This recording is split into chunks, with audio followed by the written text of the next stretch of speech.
Sur un autre plan, la corruption coûte environ 500 milliards de francs CFA par an. Ce sont des statistiques CONAC, je les cite, de 2023.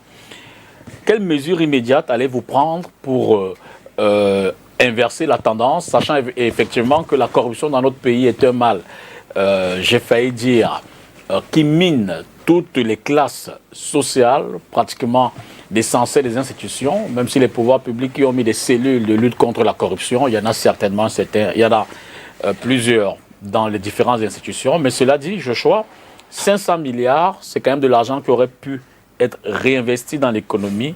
Quelles mesures immédiates vous prendrez pour inverser cette tendance-là? Alors, premièrement, j'aimerais corriger un point. Il n'est pas question de réinvestir l'argent volé. Quand on vole l'argent, en fait, il manque à l'économie, il manque au pays.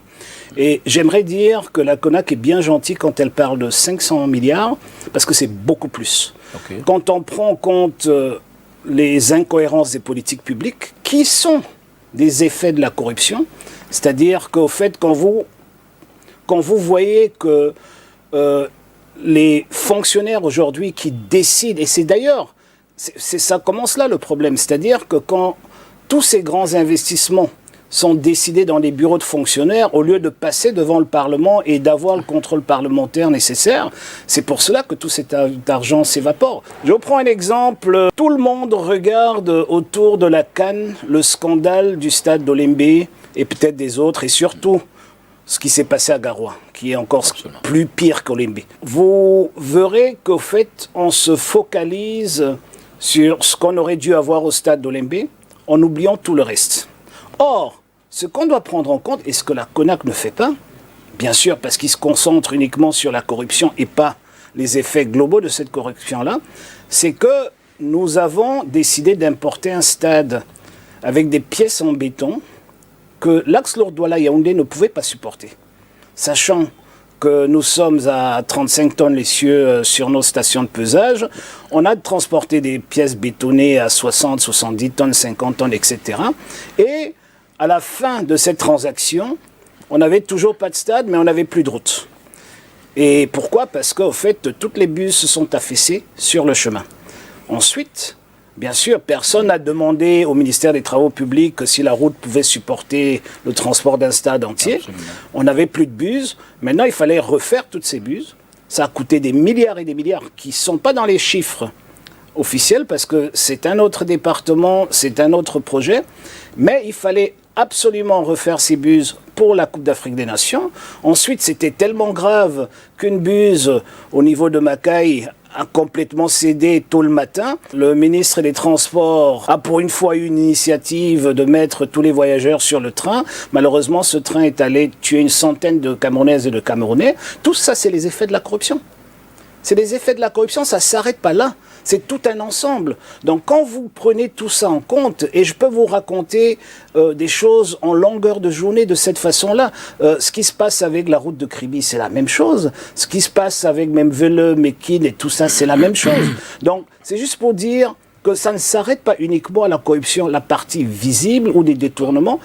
C'est beaucoup plus profond parce que voyez-vous, quand la pénétrante Est, pour des raisons de corruption, c'est un chantier qui dure presque 12 ans maintenant, qui n'arrive pas à sa fin, et les gens passent 10 heures à l'entrée de Douala en train de brûler le carburant. Ça a un coût pour l'État, pour l'économie. C'est des marchandises qui sont bloquées, qui arrivent à Yaoundé périmé, ou même à Bangui, à Djamena périmé, etc., etc. D'ailleurs, aujourd'hui, vous voyez que nos pays voisins essayent d'utiliser les ports du Gabon et de la Guinée équatoriale. Ce sont les effets de la corruption. Donc tout ça, il faut prendre en compte. Donc quand vous limitez sur les 500 milliards, en fait, ce n'est que la partie visible de l'iceberg. Il y a beaucoup plus tout en... Et vraiment, j'aimerais insister là-dessus. Maintenant, vous avez posé la question, comment est-ce qu'on le fait? La première des choses, encore une fois, c'est qu'en réorganisant l'État, en refondant nos institutions, quand les institutions sont indépendantes les unes des autres et s'autorégulent, vous n'avez plus ce genre de problème. Parce que si tous ces projet devait passer devant le Parlement, il faudrait corrompre 180 députés. Ça devient quand même un peu plus compliqué parce qu'il y en a quand même un qui va lâcher le morceau. Et quand vous savez que le Parlement est public, Donc ça veut dire que tout ce qui passe devant le Parlement est public.